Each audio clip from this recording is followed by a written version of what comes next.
Bonjour à tous, encore une vidéo liée au changement de vie parce que je ressens que j'ai encore plein de choses à vous partager sur ce sujet pour vous aider à vivre ces passages, ces caps le plus sereinement possible et surtout ne pas rentrer dans les crises d'angoisse ou l'éparpillement. Aujourd'hui, j'ai posté un article sur les outils, les supports que j'utilisais pour être organisée parce que selon moi, l'organisation, c'est vraiment quelque chose qui dynamise, qui booste et qui permet d'y voir plus clair, de faire le point dans ses avancées et surtout de ne rien oublier. Donc je vous invite à regarder une vidéo que Rose Poudré a postée sur ce sujet des to-do list. Vous pouvez retrouver le lien dans mon article, donc sur les réseaux Facebook et Instagram, ou la retrouver facilement sur YouTube parce que je trouve que elle a très bien parlé, expliqué du sujet. Donc voilà, j'aime beaucoup ces vidéos sur le dev personnel et sur le bien-être. Donc premièrement, effectivement, les to-do list, moi, c'est quelque chose que j'adore parce que le fait est d'écrire tout ce que j'ai à faire ou à acheter ou à contacter ou voilà, tout ce que j'ai besoin de concrétiser pour avancer dans mes projets. Le fait est d'écrire, ça me libère l'esprit, voilà, premièrement, et ça me permet de ne rien oublier. Après, ces to-do list, moi j'en fais deux, j'en fais une pour la journée et une pour la semaine, mais sans pression. Voilà, je précise qu'il n'y a pas de pression, c'est-à-dire que si à la fin de la journée je n'ai pas fait tout, je n'ai pas coché toutes mes petites actions, ce n'est point grave, je reporte au lendemain. Parce que on sait bien que dans la vie de tous les jours, il y a les aléas, les imprévus, il y a aussi nos humeurs, notre état aussi de santé. Moi, je sais que quand je suis en période de ragnagna, les 2 premiers jours notamment, je suis clouée au lit avec ma bouillotte parce que j'ai des règles douloureuses. Donc, je sais que durant cette période du mois, c'est pas une période pour être dans l'action, pour être sur tous les fronts, bien au contraire, c'est une période pour me reposer, pour prendre soin de moi et voilà, et je l'accepte et je culpabilise pas, au contraire, je prends soin de mon corps. Mon corps c'est mon allié, c'est mon véhicule, il est très précieux, donc voilà, je le sais que ces périodes-là, c'est pas pour être dans l'action. Donc je fais en sorte de ne pas mettre des grosses choses durant ces périodes de ragnagna. Mais après, on peut voilà tomber malade ou être aussi plus fatigué, etc. Donc voilà, c'est pas grave. Les jours d'après, on sera en meilleure forme et on pourra être plus proactif. Donc tout est ok. Mais l'idée quand même, ce n'est pas non plus de procrastiner, de remettre toujours au lendemain parce que là, on n'avance pas et là, en fait, on garde en plus en tête le truc à faire.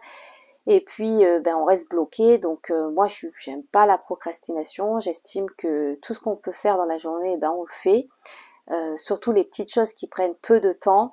On le fait sur le moment. On ne dit pas, oh, je le ferai ce soir. Non, là, j'ai 10 minutes devant moi. Je le fais. Et voilà, au moins c'est fait, on oublie, on passe à autre chose. Et puis, mais comme le disait aussi très bien Rose Poudré, toutes les choses les plus contraignantes, on va dire, tout ce on aime le moins faire, je pense par exemple tout ce qui est comptabilité ou tout ce qui est lié à l'administratif, au papier, etc. Ça, c'est une des choses que je fais en premier dans mes journées pour pouvoir après m'en libérer et passer à des choses un peu plus plaisantes, on va dire, ou en tout cas qui me donnent un peu plus de motivation, de cœur à l'ouvrage. Donc premièrement, voilà, les to-do list, ça permet vraiment d'y voir plus clair, de ne rien oublier, de tout lister, et puis après, voilà, sans pression, c'est-à-dire que vivre au jour le jour. Parce que, je vous dis ça parce que moi je suis quelqu'un qui a tendance à faire une montagne de choses à faire. Alors pas parce que je manque de confiance en moi ou dans mes capacités, c'est pas une question où je me dis je vais pas y arriver, je suis pas ceci, je suis trop ça. Non, j'ai pas ce problème-là. Par contre, je peux facilement me dire mon Dieu, avec tout ce qu'il y a à faire, un peu à m'éparpiller. Donc c'est pour ça que de tout lister au jour et à la semaine, ça me permet de me recentrer, d'y voir plus clair et de ne pas paniquer. Par contre, si vous êtes dans ces états voilà de peur ou d'angoisse, les élixirs floraux peuvent vraiment bien vous accompagner. Donc je vais vous en lister quelques-uns qui me viennent. la mimule jaune, là c'est tout ce qui est en lien avec les peurs que vous connaissez, donc, que vous savez, vous avez très bien identifié vos peurs. J'ai peur de ci, j'ai peur de ça, c'est très, voilà, très précis. Donc la mimule vous aidera à avoir plus d'assurance et de confiance pour affronter ces peurs et vous en libérer. Ensuite, si ce sont plutôt des peurs mais liées, des projections, des appréhensions, des choses que vous ne savez pas précisément de quoi vous avez peur, ou si un petit peu, mais ça n'est pas encore arrivé, hein, c'est des peurs sur pour l'inconnu ou l'avenir. Là, il y a le peuplier tremble, va vous aider à ressentir cette sécurité intérieure pour vraiment revenir en vous et vous dire non mais attends, pour l'instant il n'y a rien qui s'est passé, donc ça sert à rien de s'angoisser. Et c'est vraiment voilà de ne pas appréhender et du coup ne pas angoisser. Ensuite, il y a le noyer qui est une fleur superbe pour justement vous aider dans tout ce qui est adaptation au changement, donc toutes sortes de changements, et pour rester aligné, centré vers vos objectifs, vers vos aspirations, vers vos décisions, de ne pas vous laisser influencer par l'extérieur et de vraiment vous adapter au mieux aux périodes de changement. Quelle autre fleur pourrait vous aider? Le charme, c'est si vous êtes voilà justement dans les procrastinations ou vous manquez d'entrain, manquez de motivation, que vous êtes un peu dans la lassitude, que vous vous laissez un peu laisser aller, on va dire. Donc le charme, c'est la fleur starter qui va vous aider à faire le premier pas, à passer à l'action et à redevenir impliqué dans la vie. La gentiane, c'est si vous ressentez des sentiments de découragement et que vous perdez un petit peu confiance en la vie, en l'extérieur. Donc elle va vous aider à retrouver de l'optimisme, de l'enthousiasme pour aller de l'avant avec confiance. Quelle autre fleur? Alors si vous avez vraiment des crises d'angoisse, de panique qui sont paralysantes, tétanisantes, donc là c'est l'hélianthème que l'on appelle la fleur du héros ou la fleur du pompier, c'est-à-dire que là on va affronter mais avec grand courage tout ce qui nous terrorise, tout ce qui nous bloque, tout ce qui nous paralyse et voilà, on va passer à l'action en mode héros. Quoi vous dire d'autre dans ces moments de remue, parce que c'est ça le changement en fait, c'est toujours propice pour quelque chose de mieux, mais c'est des périodes qui nous déstabilisent parce que il y a beaucoup de choses à faire et puis il y a toujours ces choses de l'inconnu, de se dire mais ok j'ai choisi ça, j'ai pris cette décision, mais en fait j'ai d'autres peurs. Oui, par exemple si vous avez des peurs liées au manque matériel, le nénuphar blanc va vraiment vous aider à attirer l'abondance dans tous les domaines de votre vie, pas que matériel. Mais si vraiment voilà vous êtes dans cette insécurité de vous dire ok j'ai pris un logement mais en fait j'ai rien, j'ai même pas un meuble, j'ai même rien, voilà le nénuphar blanc va vous aider à vous libérer de toutes ces croyances ou toutes ces peurs bloquantes liées même à l'intransgénérationnel ou autre, et pour attirer l'abondance positive dans votre vie.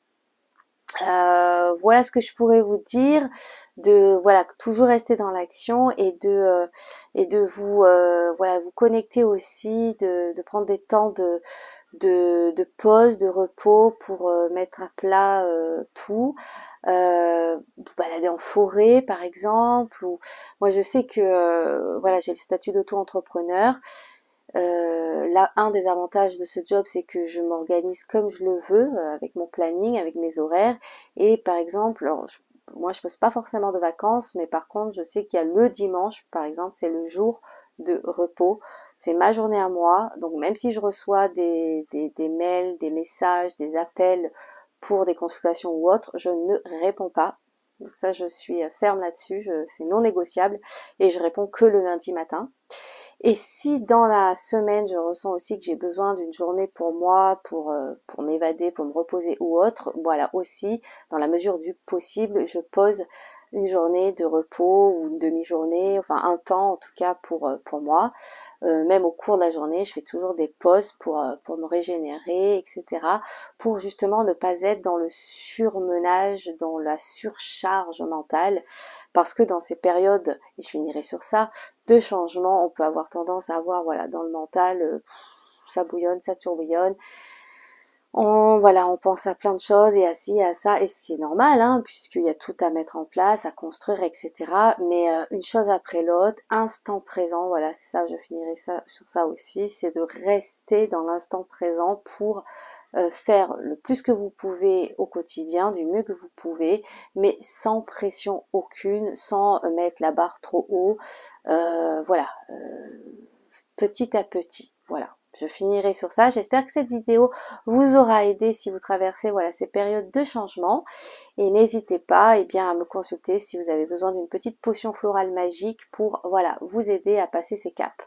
Je vous remercie et je vous dis à bientôt. Au revoir.